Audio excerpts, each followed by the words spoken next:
राष्ट्र सर्वप्रथम, राष्ट्र सर्वप्रथम, राष्ट्र सर्वप्रथम, राष्ट्र सर्वप्रथम। राष्ट्र सर्वप्रथम की बात कार्यक्रम में आप सभी राष्ट्रवासियों का हार्दिक स्वागत है। नागांव जिले में ऐतिहासिक बटद्रवा थान सांस्कृतिक परियोजना के उद्घाटन के बाद जनसभा को संबोधित करते हुए उन्होंने कहा कि भाजपा पूरे देश से घुसपैठियों को हटाने के लिए संकल्पबद्ध है।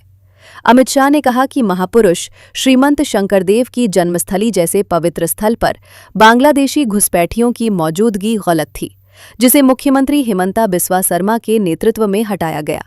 उन्होंने बताया कि असम में 1 लाख बीघा से अधिक जमीन अतिक्रमण से मुक्त कराई गई है। शाह ने कांग्रेस पर आरोप लगाया कि असम आंदोलन में बलिदान देने वालों के लिए उसने कुछ नहीं किया। उन्होंने बटद्रवा थान को असमिया एकता और नव वैष्णव धर्म का प्रतीक बताया। मित्रों, आज बटद्रवा स्थान का लोकार्पण समारोह है और आज यहां महापुरुष शंकर देव अभिभार्व क्षेत्र बनाया गया है, जहां पर महापुरुष शंकर देव जी का जन्म हुआ। वो स्थान पर न केवल 1 साल, 5 साल, 10 साल, सदियों तक नव वैष्णव धर्म का डंका बजाने वाला स्थान आज इस नौगांव क्षेत्र में शुरू हुआ है। इस स्थान का निर्माण 3 फेज में किया गया। लगभग 250 करोड़ की लागत, 162 बीघा भूमि और सभी नव वैष्णव धर्म की परंपराओं को जमीन पर उतारने का काम किया। श्रीमद् भागवत के सभी धार्मिक चिन्हों को बहुत बारीकी से अध्ययन करके मूर्त स्वरूप देने का भी काम किया है। ये स्थान कोई स्थान नहीं रहने वाला है।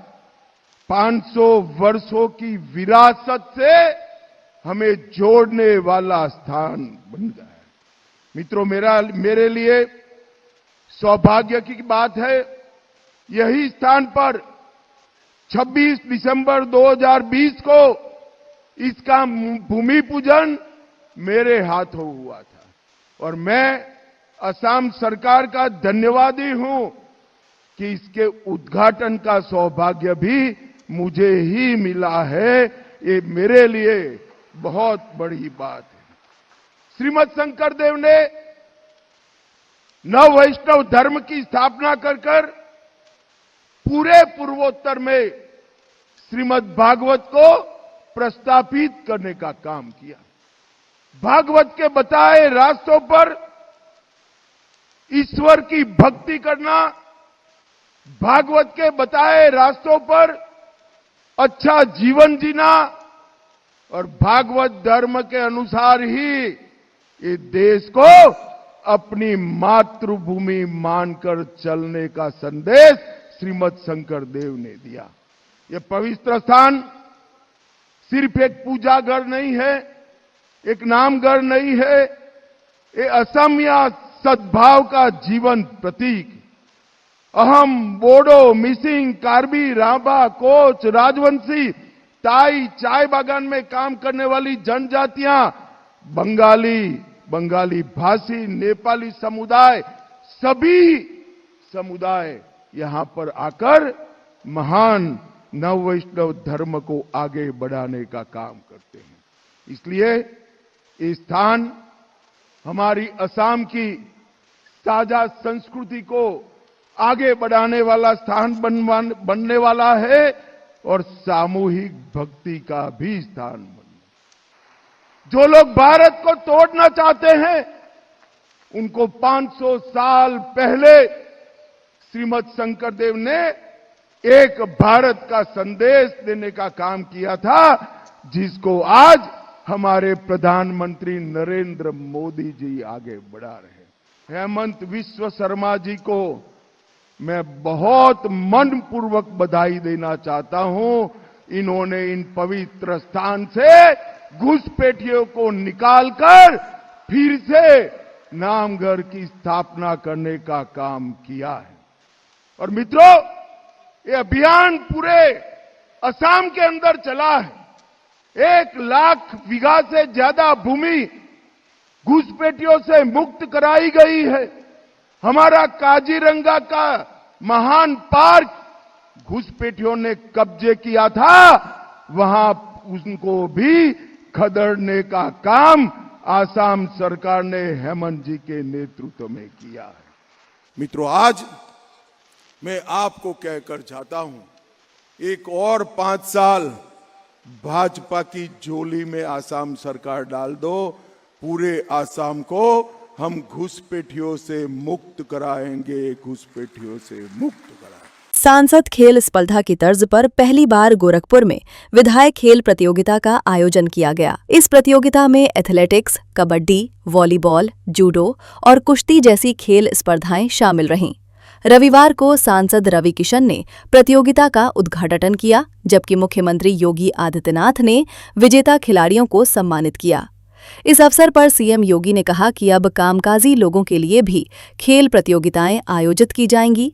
साथ ही जनवरी के पहले सप्ताह से गांव, वार्ड, स्कूल और जिला स्तर पर संगीत व खेल प्रतियोगिताओं की शुरुआत होगी, जिनका विस्तार अगले वर्ष तक किया जाएगा। मुख्यमंत्री ने बताया कि गोरखपुर में अंतर्राष्ट्रीय स्तर का स्टेडियम निर्माणाधीन है। उन्होंने कहा कि सरकार पूरी प्रतिबद्धता से खिलाड़ियों के लिए कार्य कर रही है और ग्रामीण क्षेत्रों से कम 100 खिलाड़ी राज्य स्तर तक पहुंचेंगे, जो आगे चलकर ओलंपिक में देश का नाम रोशन करेंगे। 5 खेलों को कबड्डी, कुश्ती, वॉलीबॉल, एथलेटिक्स और जूडो को सब जूनियर और सीनियर श्रेणियों में बालक और बालिकाओं के वर्ग में इन प्रतियोगिताओं को गोरखपुर नगर विधानसभा क्षेत्र में आयोजित किया है। इस पूरी प्रतियोगिता में प्रत्यक्ष रूप से 1000 खिलाड़ी और अप्रत्यक्ष रूप से 10,000 से अधिक खिलाड़ियों ने प्रतिभाग करके इस आयोजन को एक नई ऊंचाई देने का काम किया है। और इसलिए आज जब समापन पे इन 2 प्रतियोगिताओं को मैंने स्वयं देखा है, कुश्ती की प्रतियोगिता फाइनल में शुभम यादव और अनुराग यादव के बीच में कितनी जोरदार कुश्ती थी। ऐसे ही कबड्डी प्रतियोगिता में मैं देख रहा था, रीजनल स्पोर्ट्स स्टेडियम और नीना थापा के बीच में कितनी अच्छी प्रतिस्पर्धा चल रही थी। ये खेल कूद ही है जो सम और विषम परिस्थितियों में मनोरंजन भी करता है, हमें शारीरिक, मानसिक और बौद्धिक रूप से चुस्त दुरुस्त बनाने में भी जिसकी बड़ी भूमिका होती है। और उसी भूमिका के कारण आप सोचो, ये हजारों लोग यहां पर बैठे हुए हैं, सब बच्चे बैठे हैं। भीषण शीतलहरी को देखते हुए हमने 1 तारीख तक स्कूल बंद कर दिए, 12वीं तक के स्कूल बंद कर दिए। लेकिन मैं जब इन बच्चों का उत्साह देख रहा था यहां पे, तो ये उत्साह देखते हुए बन रहा था कि देखो खेलकूद ने सारी ठंड को दूर कर दिया है और मुझे बहुत अच्छा लगा।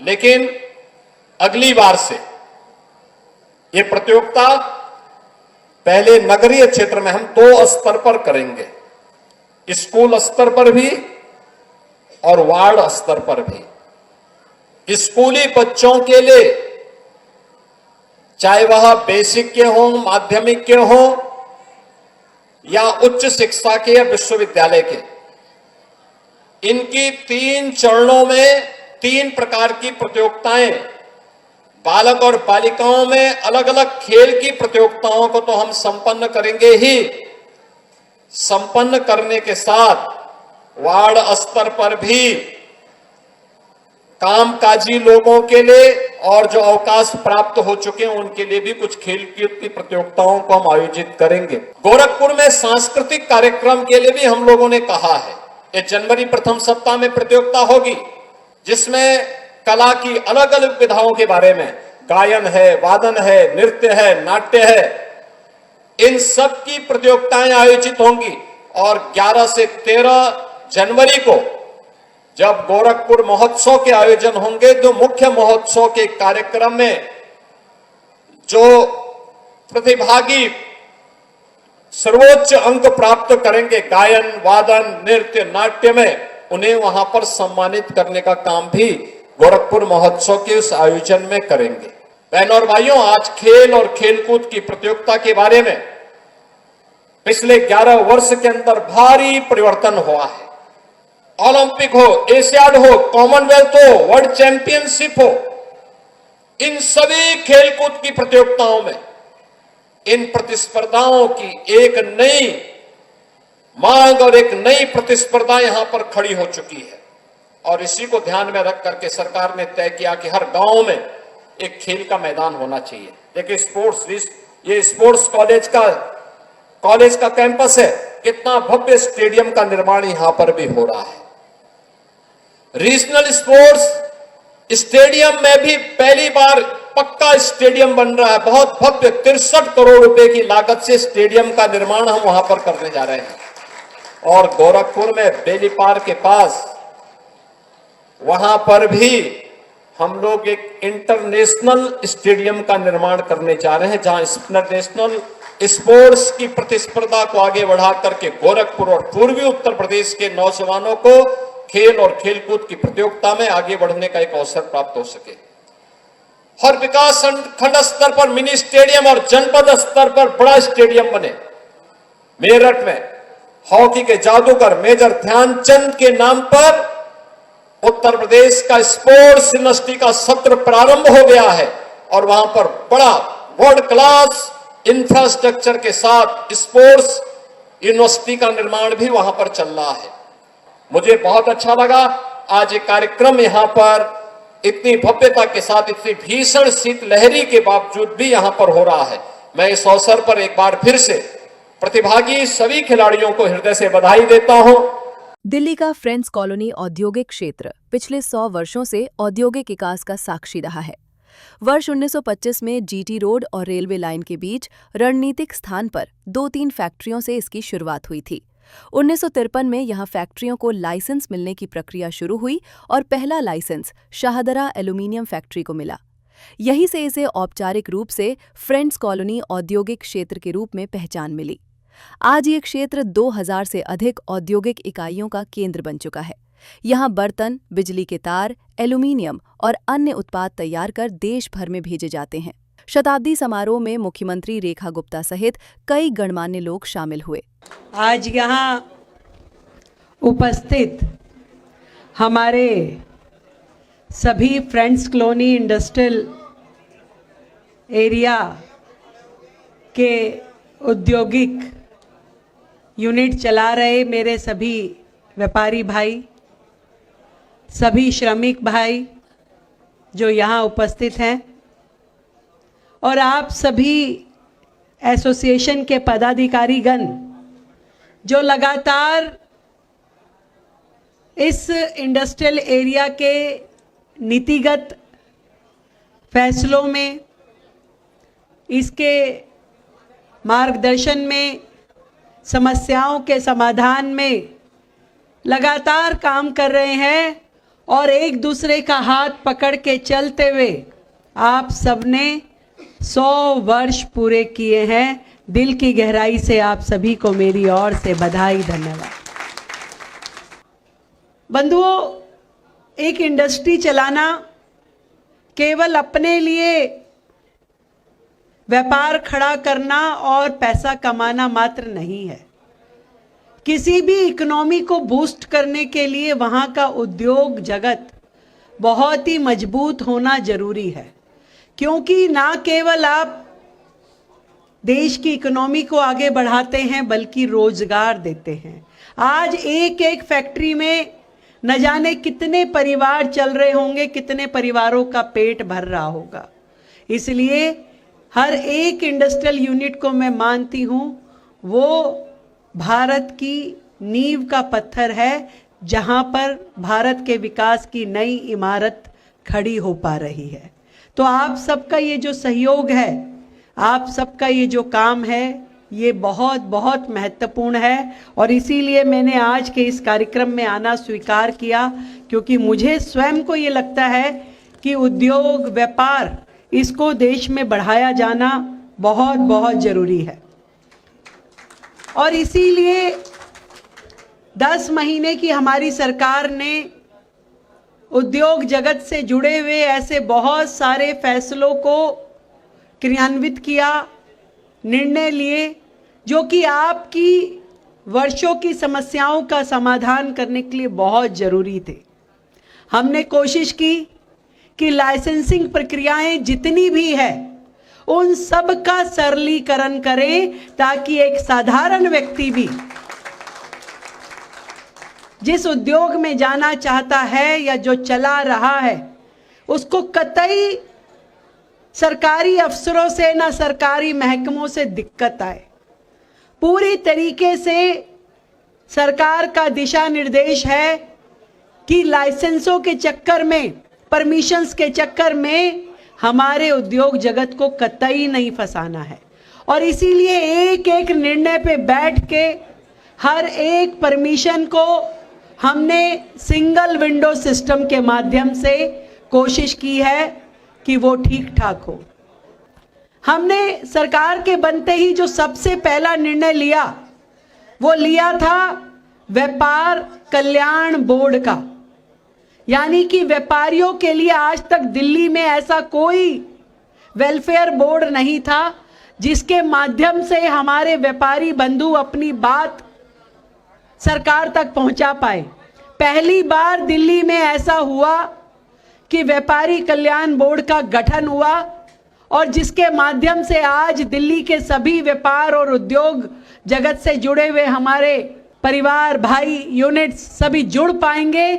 और मुझे लगता है कि जितनी हमारे पास में रजिस्ट्रेशंस हैं उन सभी को सीधा सीधा नीतिगत फैसलों में फायदा हमारे दिल्ली के उद्योगों को उससे मिल पाएगा।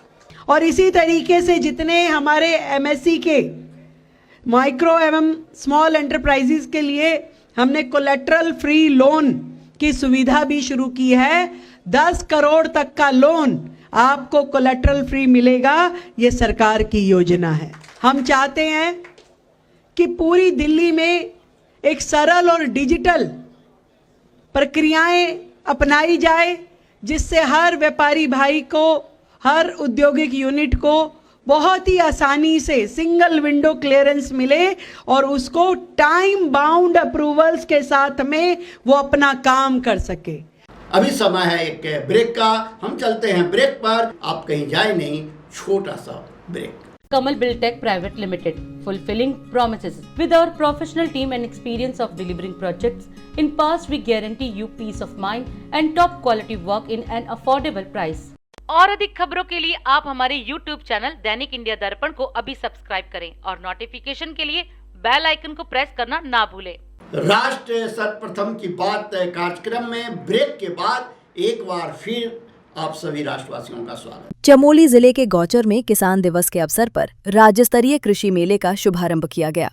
इस मेले में केंद्रीय कृषि मंत्री शिवराज सिंह चौहान और उत्तराखंड के मुख्यमंत्री पुष्कर सिंह धामी ने शिरकत की और कई घंटे किसानों के बीच बिताए।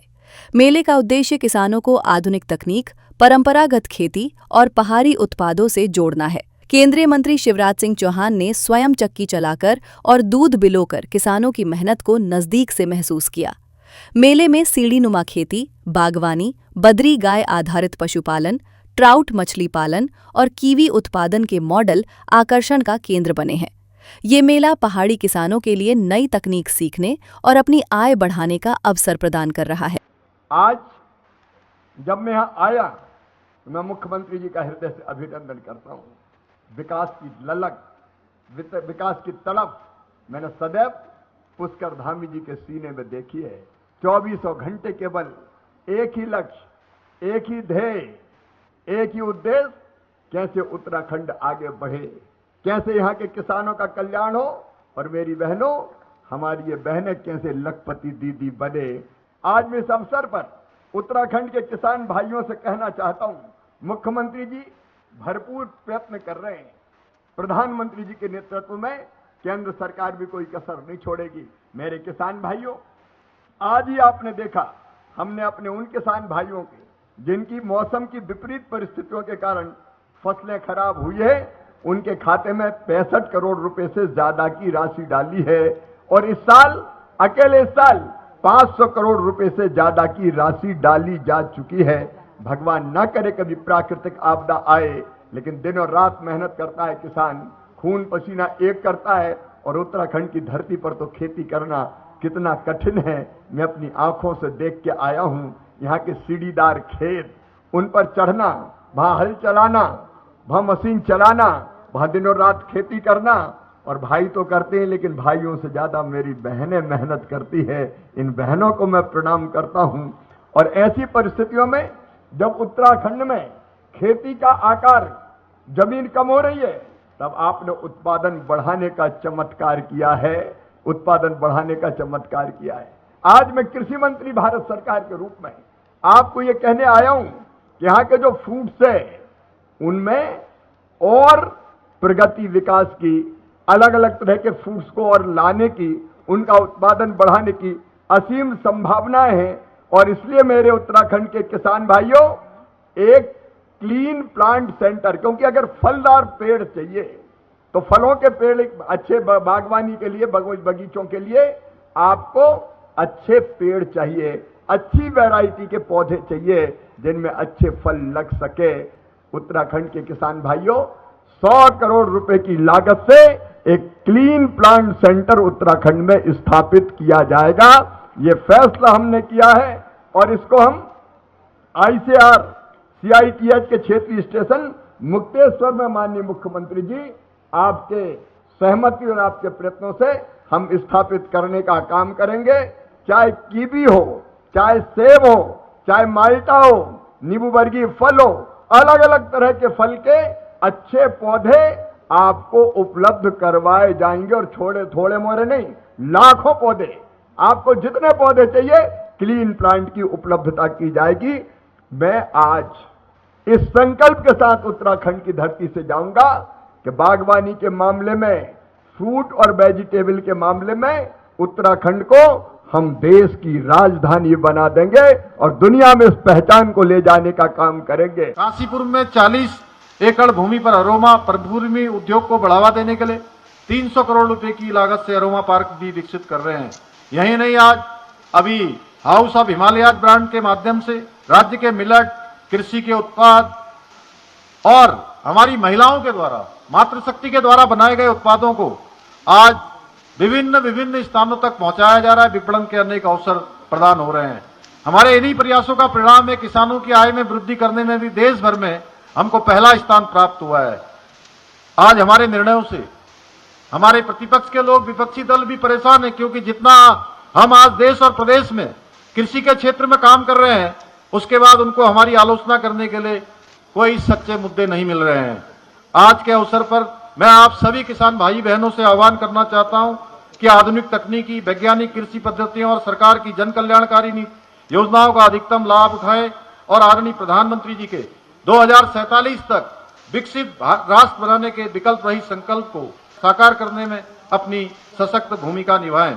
इसी के साथ मैं एक बार फिर से आप सबकी तरफ से आप सबका धन्यवाद करते हुए और आदरणीय कृषि मंत्री जी का उत्तराखंड वासियों की ओर से, अपनी ओर से आभार व्यक्त करते हुए कि आप हमारे बीच में आए और आज आपने हमको एक यहाँ पर पत्र भी दिया है स्वीकृति का, जिसमें भारत सरकार के द्वारा PMGSY 4th बैच 1 के अंतर्गत उत्तराखंड राज्य की 309 ग्रामीण बसावटों को जोड़ने के लिए 1228 किलोमीटर सड़क निर्माण के लिए 1706 करोड़ रुपए की प्रस्ताव पर अपनी स्वीकृति दी है। हमको ये धनराशि आपने प्रदान की है, मैं जिसके लिए माननीय मंत्री आदरणीय शिवराज सिंह चौहान जी का देवभूमि के प्रत्येक परिवार की ओर से आपका हृदय की गहराइयों से आभार व्यक्त करता हूं और आपको एक बार फिर से धन्यवाद करते हुए सभी किसान भाइयों के कल्याण की कामना करते हुए अपनी बात को समाप्त करता हूं। बहुत बहुत धन्यवाद।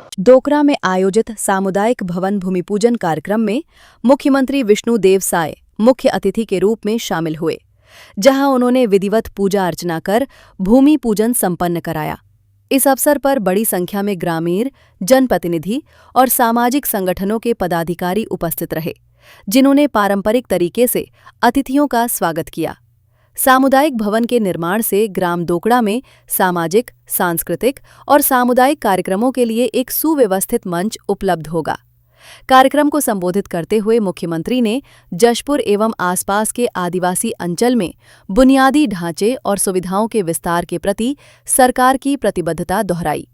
उन्होंने विभिन्न शासकीय योजनाओं का जिक्र करते हुए हर पात्र हितग्राही तक आवास सहित अन्य योजनाओं का लाभ पहुंचाने का भरोसा दिलाया। कल्याण आश्रम के चिकित्सालय भवन के भूमि पूजन और साथ ही साथ और कई विकास कामों के भूमि पूजन के इस अवसर पर मातृशक्ति माताएं, बहनें, युवा साथियों, हमारे जिले के कलेक्टर, अधिकारीगण और मीडिया के मित्रों, 1986 में यहाँ पर वनवासी कल्याण आश्रम का एक प्रकल्प चिकित्सालय के रूप में यहाँ पर प्रारंभ किया गया और बड़ा सौभाग्य का विषय कि ठाकुर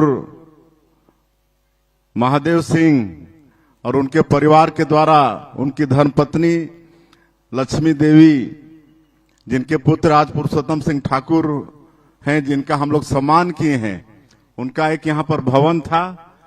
उस भवन को वनवासी कल्याण आश्रम को दिए और चिकित्सालय प्रारंभ हुआ। और उस समय हमारे चिकित्सक ललित यादव और डॉक्टर मृगेन सिंह वो आए और यहाँ पर चिकित्सालय प्रारंभ किए और उसका काफी लाभ इस क्षेत्र के लोगों को मिला। और धीरे धीरे हम लोग भी वनवासी कल्याण आश्रम से जुड़े।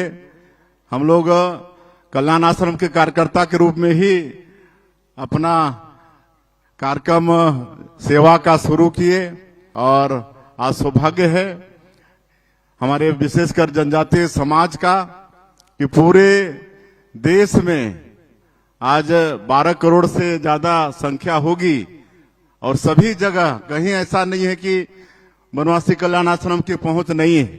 कोई न कोई प्रकल्प के माध्यम से हर क्षेत्र में वनवासी कल्याण आश्रम की पहुंच है और जनजातियों के विकास में, उनकी धर्म और संस्कृति के रक्षा के लिए वनवासी कल्याण आश्रम काम कर रहा है। अभी 13 दिसंबर को छत्तीसगढ़ सरकार का अभी का 2 साल पूरा हुआ है, उसकी भी बधाई देता हूं।